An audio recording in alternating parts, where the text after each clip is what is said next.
We need a Sunderland shirt on this podcast, don't we? That's all we need. No way, the lads. When Leeds United drop points, the opposition goalkeeper has to have. It was dubbed El Sakiko before kickoff. He's a manager I didn't have a lot of belief in at the start of the season, but I think he's learning from his mistakes.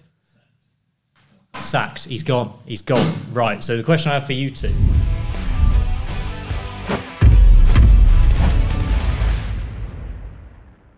Hello guys, welcome to the Sportsman Untitled. I'm Simon Lillibury and today I'm joined as always by Gab Sutton, and our special guest this week is Justin Peach, returning for another appearance on our podcast. Today we're going to have an in-depth look at Watford. What on earth is going on there? Their home form, their away form. We're also going to look at Norwich 3, Middlesbrough 3, and we're going to talk about how much time does Rob Edwards have left at Luton. Let's get straight into it. Gab, Sunderland 5 points clear now, dropped points for Leeds and Burnley this weekend. I mean, a big weekend for Sunderland, 5 points clear. Wow, what a weekend for them. I've been so impressed with Sunderland.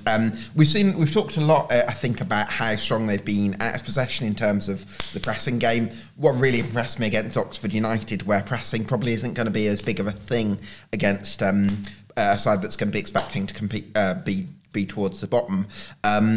I love the way Trey Hume, their right back, kind of inverted into midfield and freed up their other midfielders. So, you know, I've been having my one concern with Sunderland has maybe been Dan Neil having that number 6 role this season, thinking he likes a bit more freedom. But I think because when Trey Hume comes into midfield, that does free up the rest of the midfield. Like Joe Bellingham made that run for the header at the back stick from Hume's cross. Dan Neil was freed up to sort of create a bit more, Chris Rigg as well. So I love that flexibility they've got in midfield at the moment, and some nice patterns of play coming together, as well as that work out of possession, which we've talked about. Justin, they were 6-1 to win the league before the weekend. Now that's been cut to 4-1.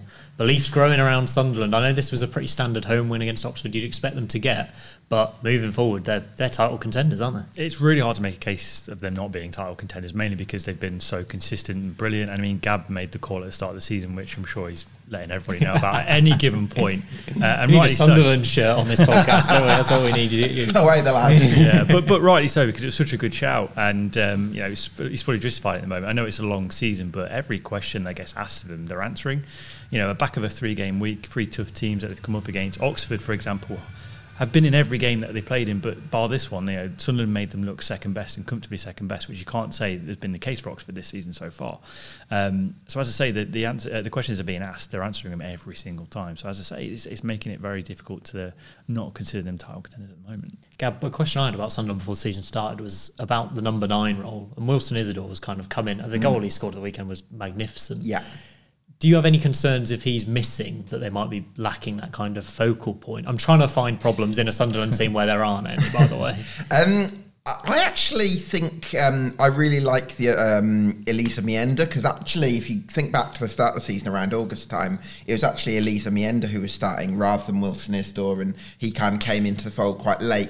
I personally think Mienda's actual link-up play and kind of dropping in and feeding Mundell and Roberts and the like is actually better than Isidore's, but I think Isidore is more of an athlete and more someone that's going to keep defenders on their toes, and he's going to more of a physical presence. He's going to occupy people and allow others to get into the box like Bellingham did. So I actually think they've got different options, but I love that first time. It was a brilliant finish, wasn't it, Justin? First time, you know, on the volley kind of thing. Really impressive. But the run was fantastic as well, and he's continually making those runs as well for Sunderland. And I think the key benefit that we've got with Sunderland now is the fact that they are the team that are so defensively well rounded that even if they are without a striker, they can probably edge games with the individual talent they've got, because they're so good at keeping opposition out. So I actually don't think it would be the end of the world say if Isidore does go 2 or 3 games, you know, if he's unavailable. Because I say that defensive structure that they've got, keeping teams out, they've got the quality to edge games now. Let's talk about Leeds a little bit as well. I mean, a big injury for them, Largi Ramazani, possibly out for up to 6 weeks, Justin. He's been the Somerville replacement, if you like. He's been absolutely outstanding this season. Do we think Daniel Farke's almost reliant on him and individual talent this season as much?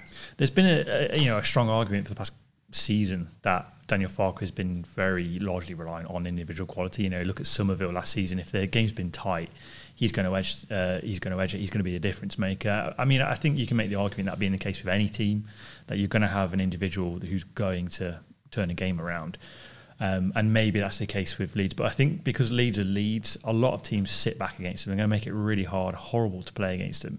So therefore, it's going to be, they're going to have to be patient. They're going to have to, you know, really work hard for their wins. And I think with Ramazani, you've got a player there who's capable of scoring a fairly spectacular goal, having a shot, testing a keeper, but also his directness as well. So him missing is going to be a huge blow. But I think with Daniel Farke now on that Leeds side, there's probably a little bit more strength in depth this season than there was last season. A little bit more variation. So it's just how they adapt. I know they've been dealt a few blows in central midfield, and they have adapted to that. This Ramazani one will be a new test, but it'll be interesting to see how it progresses. I think for me, in terms of the battle for second to finish behind Sunderland,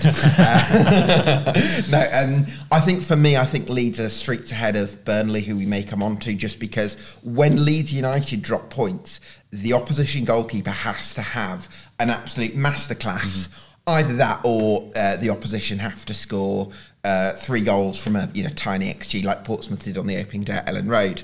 Whenever Leeds drop points, it's always having dominated the game and the territory and having had by far the more chances. And I think that was the case again at Bristol City, where, yes, you've got to give them credit for a spirited, resolute defensive display, but also Max O'Leary made himself big at vital moments. And I think with Leeds, possibly didn't help not having Junior Firpo in the starting 11, on the left. They've got Jaden Bogle on the right, probably not quite the same, having Sam Byram there rather than Junior Firpo. So maybe that was a factor behind them dropping points. But for me, Leeds are definitely a top 2 side for me. So I expect them to be there. I completely agree with you.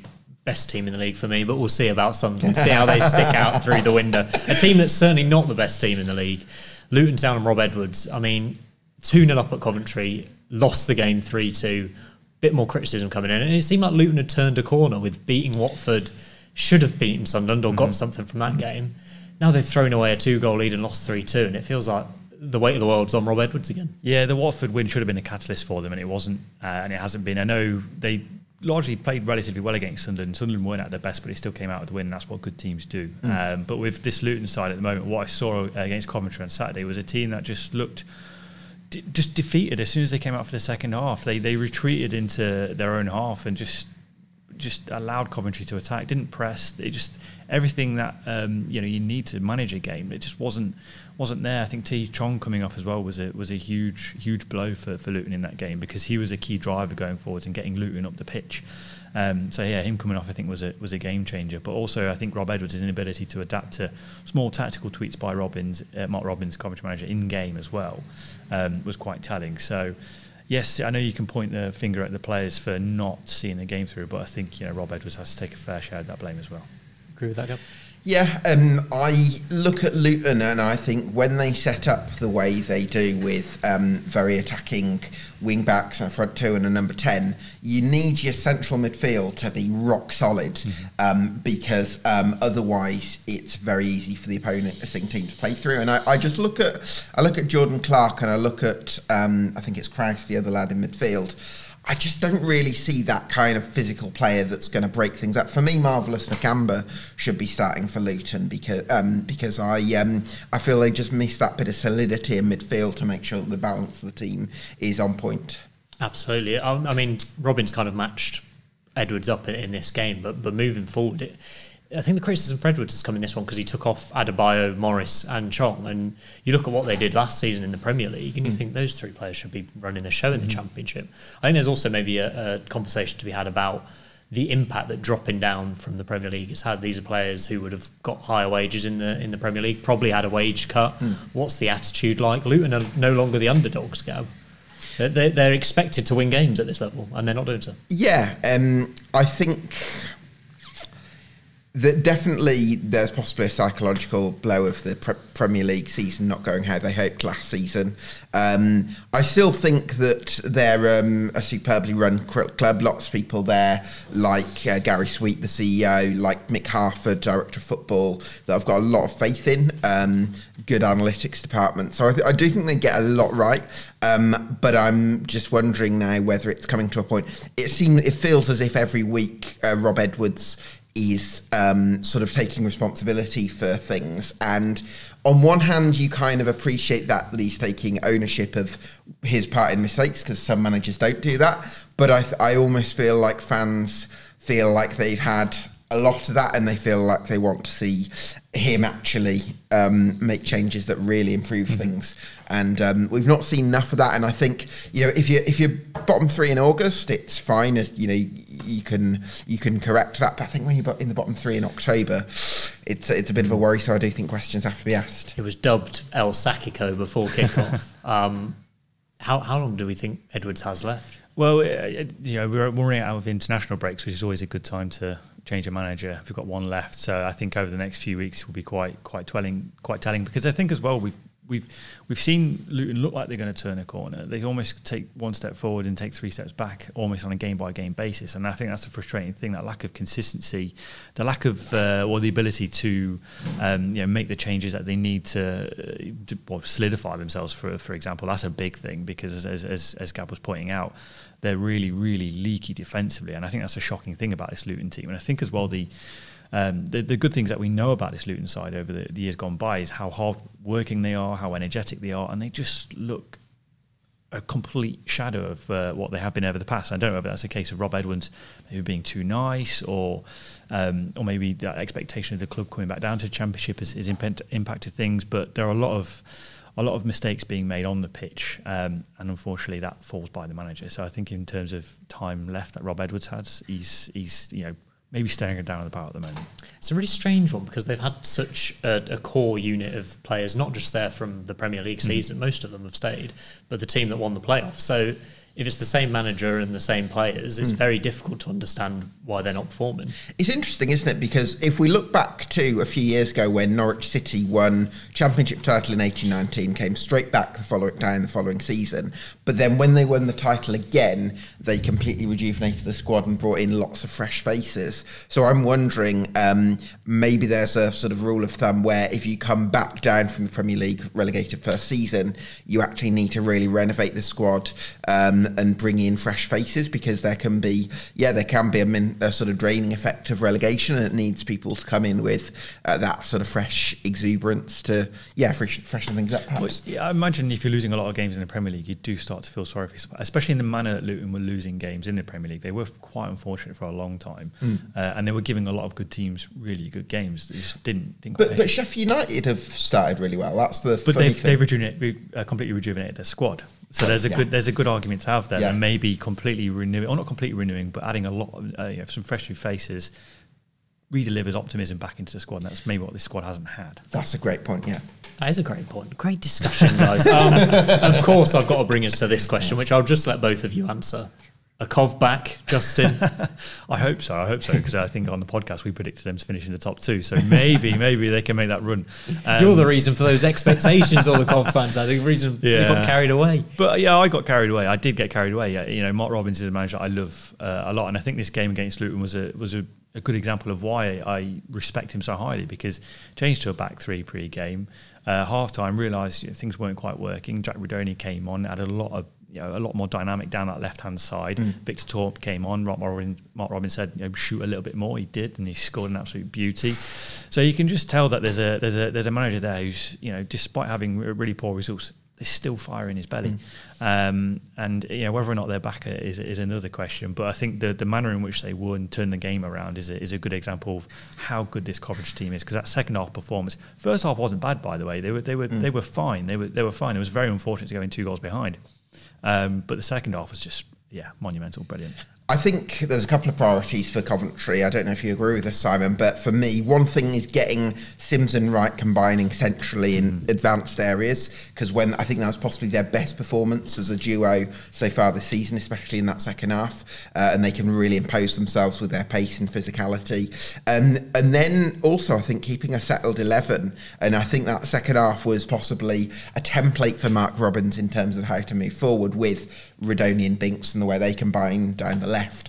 I think there's a template now. For me, I really want to see Mark Robins stick with that, because that's how Coventry City are going to climb the table. 100%. He's named the same back three of Binks, Latibodier and Thomas in the last 3 games, I think. Then you know you're going to have Sheaf and Eccles in midfield. Yeah. And now he's just playing Sims and Wright up front, who are the best strikers when they're on it. It's just getting them on it. But consistency helps. There's a few tough fixtures coming up, but massive win. And also credit to the crowd. 2-0 down, I was expecting maybe them to get booed off at half-time. Singing Mark Robbins' name, got behind him, turned it around. I love that. Things are looking up. It's quite life affirming, isn't it, when fans stick with the team in difficult. I like that. And it's important as well. So it can affect things on the field. And I'm feeling a lot happier recording this pod than I was last week. Another amazing game in the Championship we've got to talk about. Sunday, Norwich 3, Boro 3.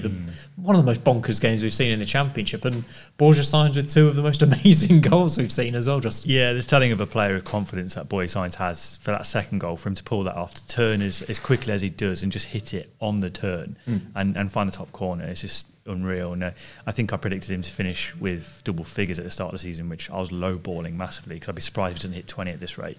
But yeah, it was just a magnificent game and a great, it's cliche, but a great advert for the Championship, especially on a Sunday afternoon when it's competing with the Super Sunday of the Premier League. But yeah, brilliant game. And a lot of it, I think it's a testament to both sides here, because Middlesbrough are a great attacking side. Norwich is still finding their feet under Thorup. So yeah, it was a lovely game to watch on a Sunday. Gab, Middlesbrough have created the most XG chances per 90 in the league this season. A fantastic attacking side. How much of a missed opportunity was this for them, given they had a penalty at 3-1 to go 4-1 up? Yeah, a missed opportunity, but quite encouraging, I think, with the way Finners has played, with his sort of ball carrying and creativity. Tommy Conway starting to come into form as well, which I'm really excited about, because I think he's shown flashes of potential in the last couple of seasons without quite finding that consistency. I think this could be the year for Tommy Conway.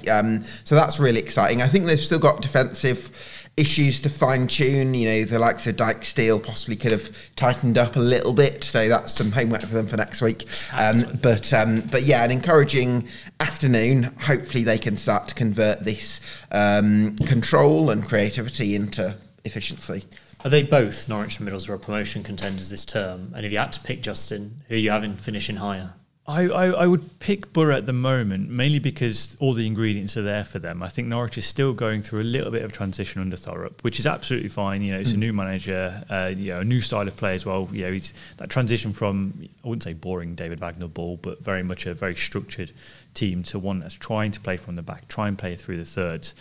I think Boro are just a better set to go. It's just finding that consistency in front of goal. Because as you say, if they're a team that are as good at them at creating chances, it's just putting them away. They did in this game, which is brilliant. Almost created enough to score 6 if you're going to do them a disservice. But I think that was a very encouraging performance. Disappointing to be pegged back like they did, but going forwards, they were much more convincing. How about for you, Gab? Boro or Norwich? I think I've been really taken by Norwich in certain games, and I think when they get Sainz and Sargent dovetailing, they can be so special to watch in the final third. And I do like not on my cave, I'm so passionate about this. I think I really like the fact that I've seen a real style of play straight away under Johannes Hoff-Thorup, and I think that shows he's a quality coach, because some of the ideas that he's got to implement aren't easy. Like, you look at the role Callum Doyle plays in this Norwich side, where he's a left back. Sometimes he tucks into an in-possession back three. Sometimes he joins into a box midfield. Sometimes he's overlapping signs. You know, it almost feels a bit like Mrs. Doubtfire in the restaurant scene where he's doing everything. but I do think they're getting there. And I think they're on the right track. So Norwich top 6 for me. I think Norwich will be. I think they'll both be top 6. I'm leaning towards Boro, putting real pressure on the top 2, and Sunderland and Leeds potentially. So 2 fantastic sides there. Let's jump into part 2, because we're going to look at our team in focus this week, which might surprise you. It's Watford we're going to talk about this week, Gab, because I was looking at their stats. They've won again at home this weekend. Stunning at home, unbeaten at home, 5 wins out of 6. Yet they've only got they've lost 5 out of 6 away from home. What's going on? I think with Watford, definitely an improved performance against Blackburn, so some encouragement there. But for me, I feel like they rely quite heavily on individual ball carriers. Like you look at it on Saturday, Festia Beausoleil with flying down the wing, or Quadro Bar taking people on, or sometimes a bit of creativity from Jacques Fatadze, although he's gone a little bit quiet last couple of games. But I think they rely on those kind of players, and I don't know how much I see Watford really creating chances in a more organic way, where the way we talk about Norwich or the way we talk about Middlesbrough, I don't really see that yet from Watford, and I would worry that if people nullify some of those individual ball carriers like Barr or like Beausoleil or like Jacques Fatadze especially, because that's the other thing, they've not really got a midfield. That's been a massive question mark over Watford. They've not really got a number 9 that really convinces. Vakun Bayer is possibly the best pick of the bunch, but not by much. Goalkeeping issues been about, so it's weird. So it's like we're talking about almost the whole spine of the Watford team, and yet they're in the playoff. But I'm not sure I'm ready to buy it just yet, really. But just how are they winning their home games and losing their away ones? It seems bizarre. Yeah, it's been a strange season in that sense, because there are quite a few teams that fall into that category that have brilliant home records but relatively poor away records. You've got Blackburn, Derby, Oxford, another one, and obviously Watford. But with Watford, it's hard to put your finger on it. I don't know if it's a mentality thing, because at home, defensively, they're so good. They've only conceded 4 at Vicarage Road. 3 of them been from set pieces. Away from home, they're one of the leakiest teams from open play, for example. So they're conceding a lot of goals from open play away from home. So it might just be a case of switching on from the off and not being as defensively resolute as they are at home. It's a strange one, but it's just another factor that Tom Cleverley's got to work with. What do you think he's got right and wrong? This is his first full season as a manager. We were very impressed with him. Obviously, early on, they are still exceeding our expectations, I would suggest, pre-season. But what's he got right and wrong so far? I think what's really important for Watford is to try and establish a core of players that they can really rely on. And I think they're starting to get there at the back. Like Sierrata, I thought was excellent on Saturday, and hopefully he can recapture his form from the second half of the 2021 promotion season under Xisco Munoz. So I think that could be a bit of a plus point for them. Jacques Fatadze, I think, is going to be really important after a good Euros with Georgia, and I think he's been one of their best players so far this season, as a lot of Watford fans expected. But I still look at Watford and I kind of think the spine of the team, other than maybe central defence, I'm sort of not quite sure about. So for me, that's what's got to be corrected. You're not too sure on Moussa Sissoko, are you, Gab?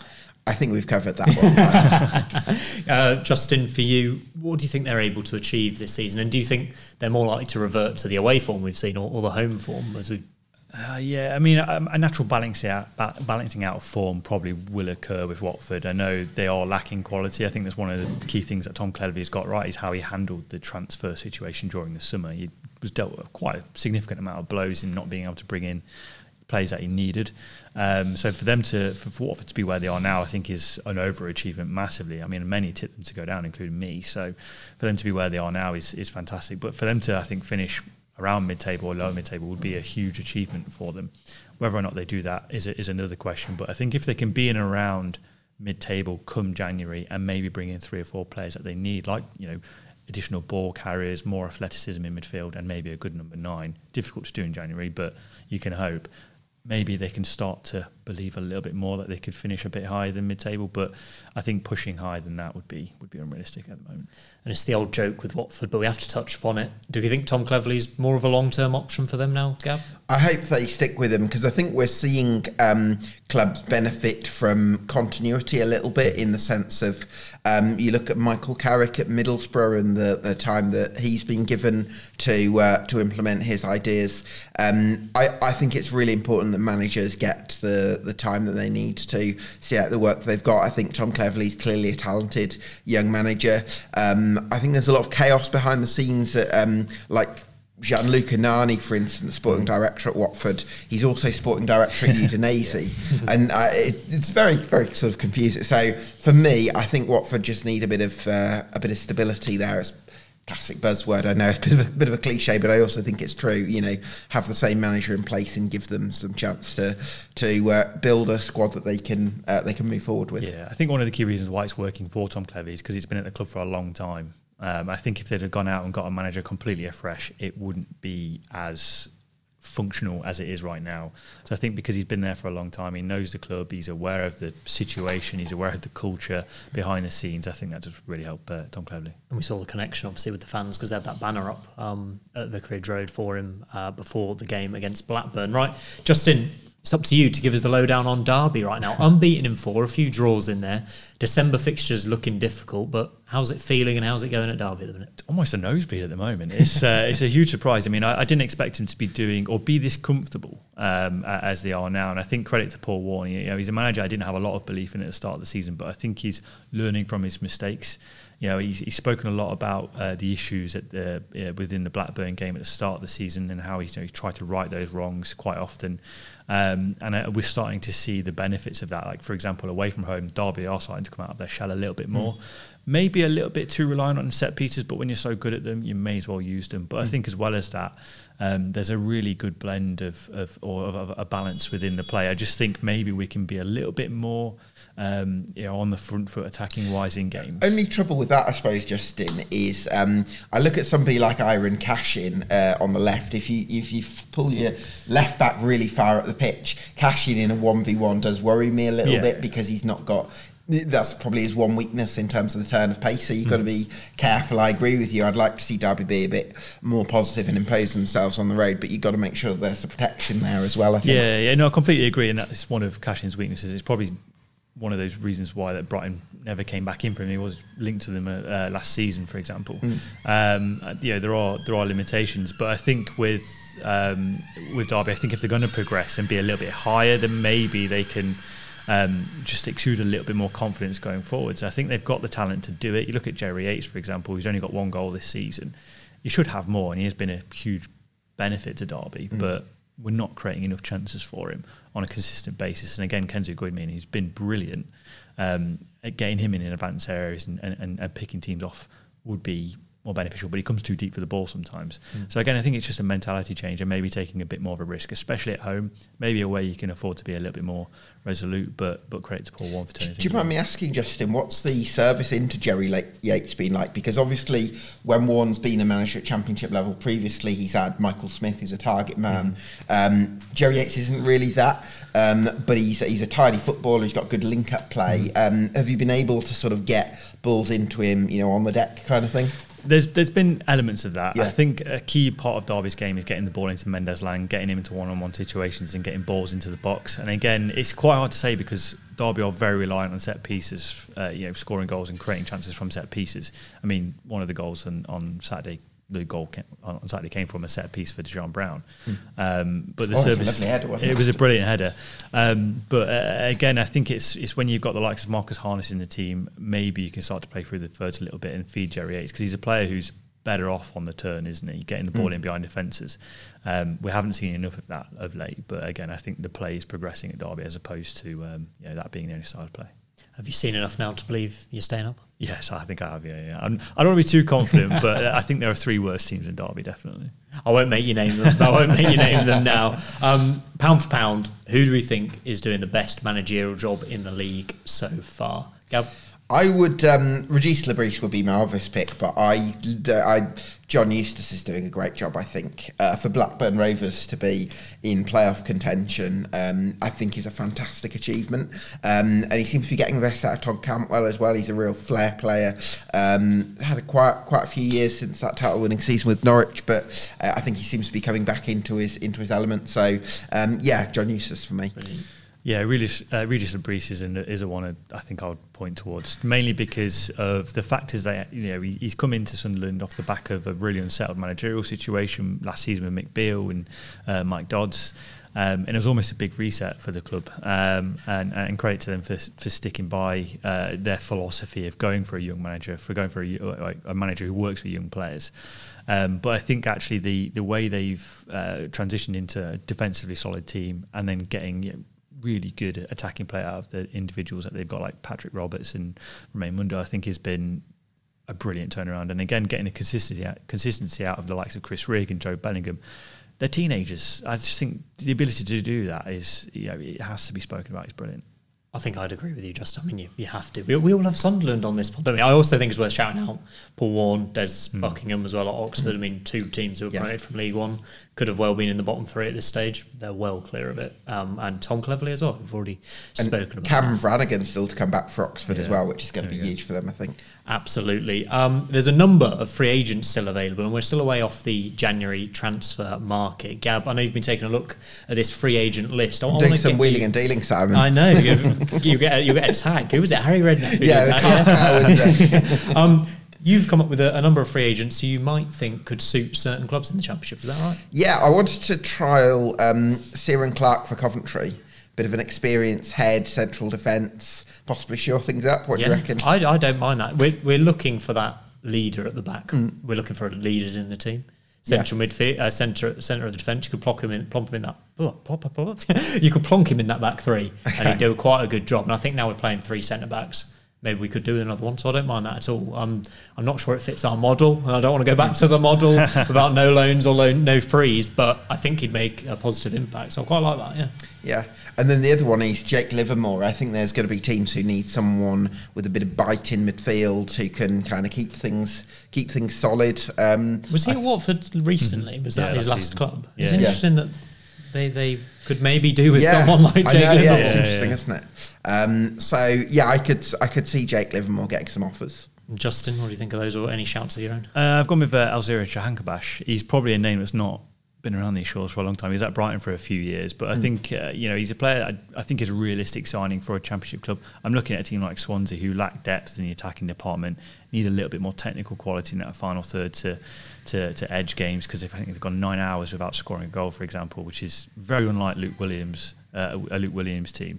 I think that defensive structure's almost got the balance right. It's just going forwards they're lacking. I think someone like Jahankabash, who's free agent, 31 years old, so he's still relatively young in football terms. So I think he could come in and maybe do a job. Pronunciation, been working on that on the train up, haven't you? Literally, the entire 2-hour journey.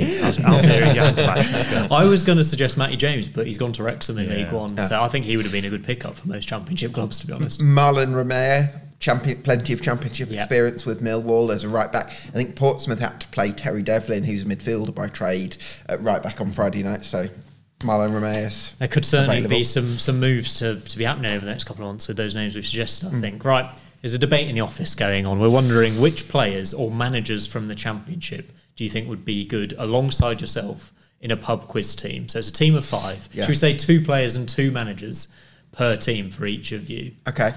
Justin, who are you thinking about? Player-wise, I'm going Luke O'Nien. I think he's a thinker. Has he got the discipline for a pub quiz? I think he has. I think he's certainly got a discipline, but also I think he's got the underhand tactics to maybe put a phone under the table and edge ahead a little bit. And I think I'll shout Paul Warne as well. I know I've given him a lot of stick, but I think he's just a guy who's just going to bring a lot of good vibes to a pub team. Gab? I would like Chris Wilder, because I feel like he'd be pretty good. He's pretty down to earth bloke, isn't he? You wouldn't mind having a pub quiz with him. And then who would I go for as a player? I don't watch much player interviews, because I often feel like they kind of toe the party line a lot, so you never really, I don't know how much you can gauge from an outside perspective what players' personality is, but can I sort of Luke O'Nien can work for my team while pretending to work for your team, maybe? It's very Luke O'Nien to do that. In terms of other shouts, I think Scott Parker might be a good one. I know his Parker ball's a little bit boring, but I imagine he's got a lot of knowledge, and he wears a cardigan as well, so he's a thinker. Yeah, he's a thinker. I think you've got to be a deep thinker to be able to pull off a cardigan like Scott Parker. I think we've come up with a reasonable team there. I think that's not bad at all. Right, let's move on to part 3. Gab, take centre stage. It's time for your corner of concern, as always. And I know it's not going to be Coventry this week, so I'm a happy man. A little bit worried about Portsmouth, just because Watford won again. I think in terms of, I don't know what I'm talking about. There are a few places about, but lots of teams that were expected to be down the bottom that are actually performing really well and are either mid-table or in top half of the league. And I just I'm looking at Portsmouth at the moment. They did get that crucial victory at QPR, QPR got a point at Burnley, didn't they? I'm worried about Portsmouth in terms of who are they going to be able to catch. They've got... the one thing that I hoped I'd always be able to rely on with Portsmouth is the spirit and the togetherness of the camp that John Mousinho has kind of fostered. But he was almost questioning that post-match on Friday night. And I look at that second half against Sheffield Wednesday, where they allowed them to really control that second half, and especially down Portsmouth's left. I'm looking at Conor Ogilvie, who's kind of a centre-half by trade. I'm looking at Andre Dizel, who's not very tenacious, and I'm looking at Josh Murphy, who's more attack-minded. Nobody there on that left side who's really going to be aggressive and stop Sheffield Wednesday putting those patterns of play together. And it just makes me wonder, about Portsmouth. Are they going to have what it takes to get out of this situation? That's a question that I'd pose to them, and it's up to John Mousinho and the team to answer that. I think they were very unfortunate, obviously, with the Colby Bishop situation over the summer and what's happened since then. But just touching on Mousinho's comments after the game, he seemed to criticise their desire and mentality for defending, I think it was set pieces. Mm-hmm.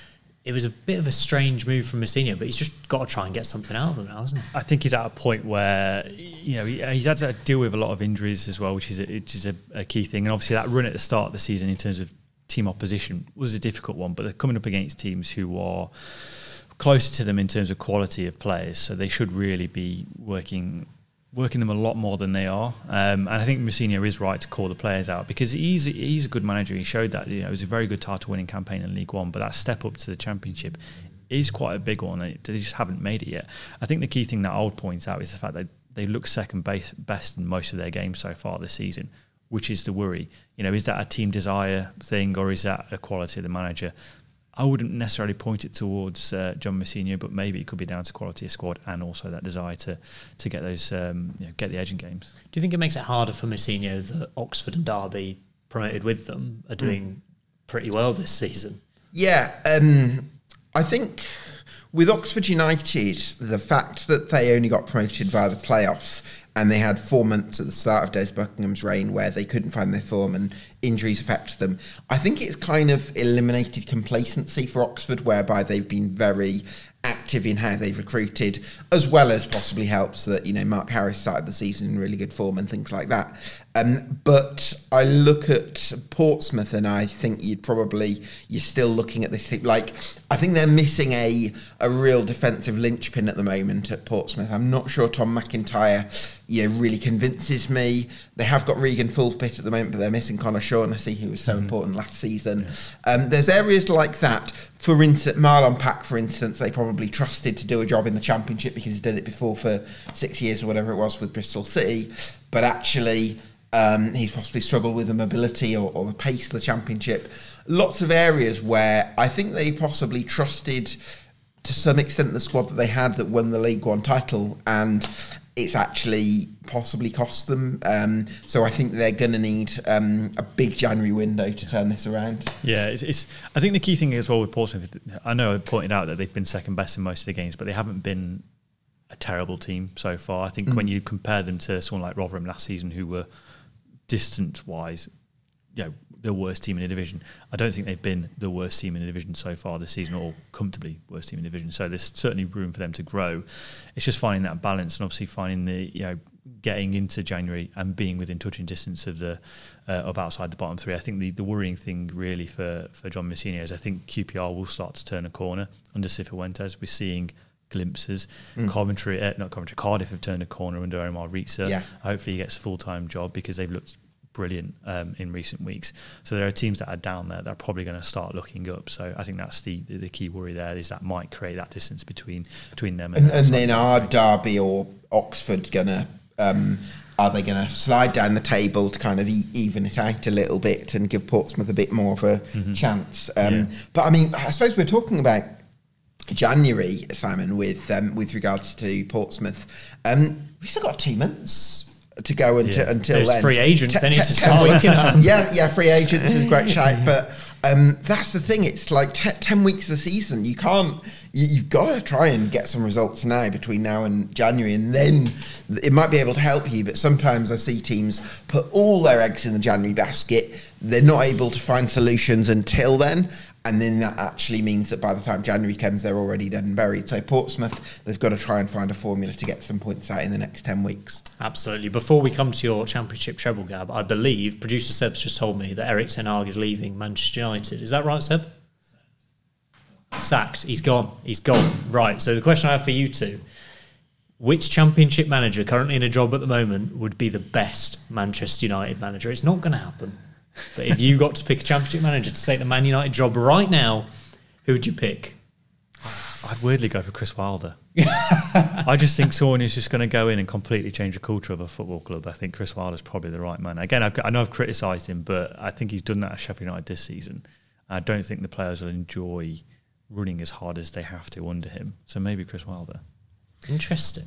I would go for maybe Johannes Hoff-Thorup because I like the way that he's coached Norwich, and I think that you can. It's not Eric Ten Hag's talked about needing however many years to see a style of play, and whereas at Norwich, Johannes Hoff-Thorup's you've just been able to see it straight away, and I think Manchester United could do with that. So I'm going to kind of avoid the obvious Michael Carrick suggestion just because I think Man United probably need to move away from going down the club legend. Or Wayne Rooney. So yeah, exactly. Well, yeah, or Mark Robbins.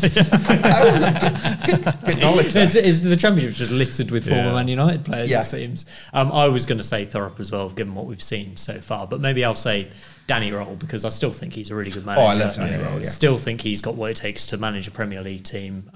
So I'll go for Danny Roll. Let's throw that. I see what happens at Man United anyway. We don't really care. It's a Championship podcast. Gab, bring us to your Championship treble for this weekend, please. My Championship treble. I'm going to back Leeds to beat Plymouth Argyle because Argyle's away form has been horrendous this season. I think they've only got a couple of points to their name on the road.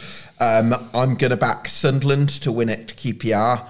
I know QPR put in a great defensive display against Burnley on Saturday with Jake Clark-Salter back. I think that's going to help them, but Sunderland, the way they're playing, I'm happy to go with them. And I'm also going to back Sheffield Wednesday to beat Watford because I personally think Sheffield Wednesday, over the course of a season, they're going to be proven to be a much better team than Watford because I think they're better coached. I think they create chances more organically, more systemically, as opposed to relying on individual ball carriers. And I think over the course of the season, I think Sheffield Wednesday are going to rise into that playoff equation, and I think Watford are going to drop into lower mid-table. Justin, thoughts on any of them? Well, Leeds is the obvious one, but do they just have the habit of being very Leeds sometimes and completely cocking things up, especially against a Plymouth side who are terrible away from home? So that could be the banana skin there. But I think with Sunderland, QPR will be a difficult game, but Sunderland have answered every single question that they've had. So if QPR defend like they did against Burnley at the weekend, I would still back Sunderland to get a result, and similar with what's the final game? My other one was Sheffield Wednesday to beat Watford. If Watford are playing away from home, then yeah, you'd back Sheffield Wednesday all day.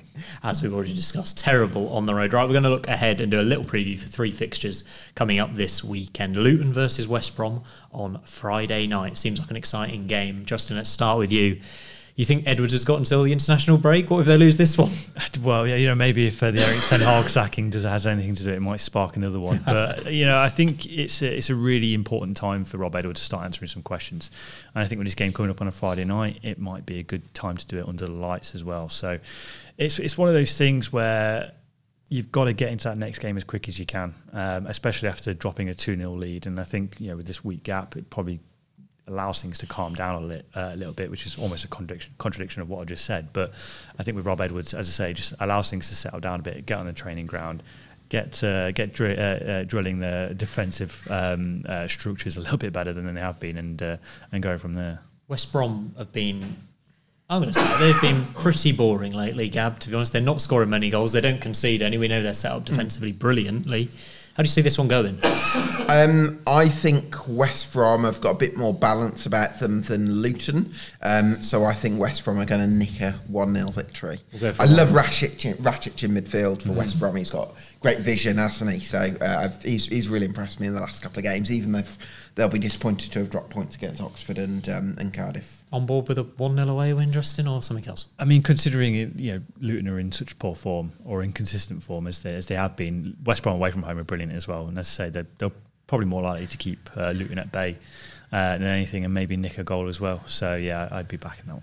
Luton also have their big centre-back, whose name escapes me, suspended because he got sent off late on against Coventry for Tom Holmes, yeah. Yes, so that could be a big miss for them. Our next fixture is Blackburn versus Sheffield United. Reason I bring this one up, 12:30 Saturday, live on TV, Gab.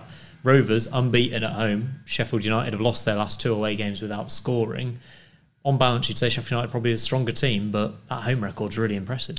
Yeah, it is. I think for me, with Sheffield United, they've got brilliant ball carriers out wide in Callum O'Hare and Jezza and Raksaki. They've really impressed me this season. I think they were without Gassama at the weekend, so I think that could have been a loss, but they managed to deal with that absence quite well. But yeah, for me, it's Callum O'Hare and Raksaki that I think could do the damage.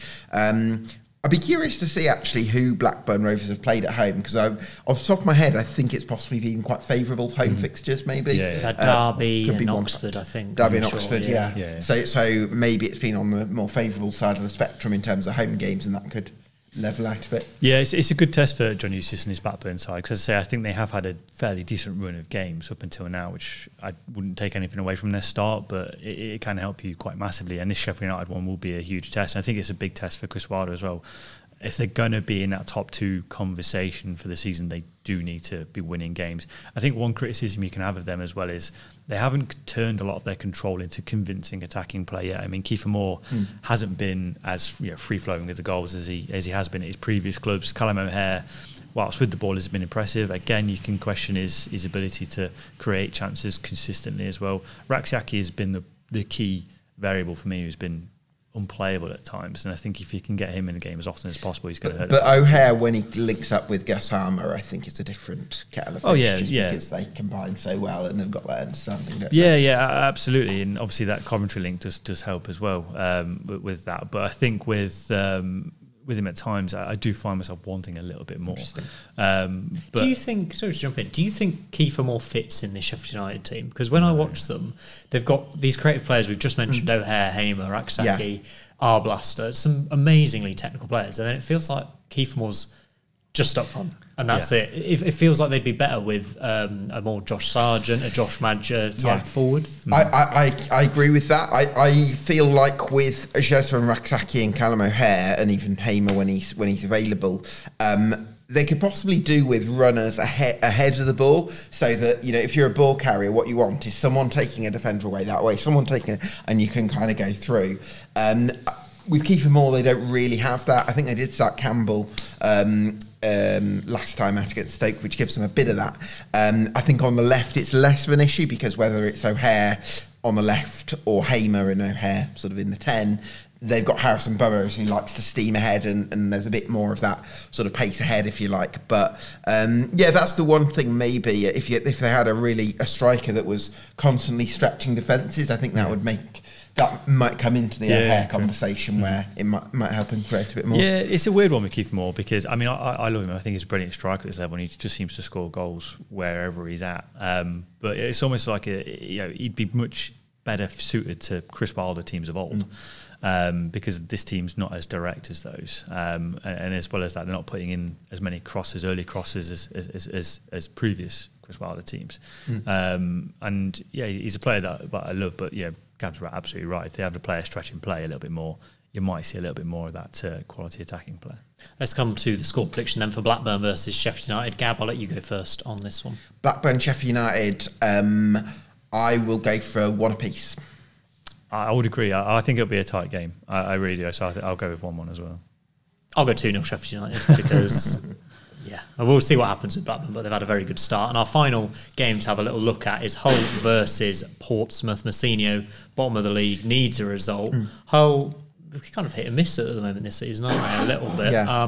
Do you know what really surprises me about Hull, Simon, is they are very possession based under Tim Volter, but they don't build up with like a number 6, which I've never seen that in time sort of studying teams. Normally, if you want to play possession football and play it from the back, you would always have a number 6 that comes deep and collects the ball and opens things up that way. But what Hull seem to do is they'll put Sean McLaughlin and sort of move him into midfield, or they'll move a fullback into midfield, or they'll go for these sort of funny defensive shapes with those 4 defenders to try and create and allow the midfielders opportunities for the midfielders to kind of push on. But it's such a risky strategy, because if it doesn't work, you then all of a sudden become very open to counterattacks. So I think if I'm playing this whole team, I would probably make sure that I'm getting my pressing right, and then I've got outlets, especially out wide, who can kind of cut them open, because I think the way they play, they do leave themselves vulnerable to that. Yeah, Hull cannot defend transition. They're a team that do excite me a fair bit. I think in every game they go to, they approach, they have the ability to score 3 or 4 goals. Whether or not they do that is another question, but I think that's just the way Tim Volter wants to set them up. But they also have their ability to concede 3 or 4 goals as well. I think it just depends on whether you get that defensive shape right against them, and you can hit them on the counter-attack quick.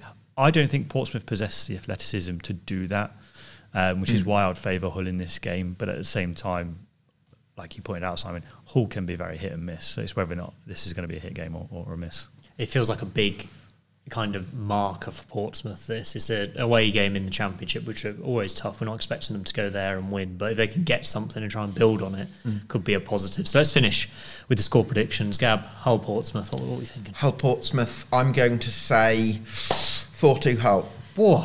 I'll go 3-1 Hull. Lots of goals in this one, we think. I think a home win is very, very likely. Thank you very much both for joining me, as always. Thanks for watching or listening to the Sportsman Untitled. Make sure you like, subscribe, follow us, and get down in the comments your biggest opinion of the Championship so far this season. We'll be back next week. Me and Gab will definitely with another special guest, and we'll see you next time on the Sportsman Untitled.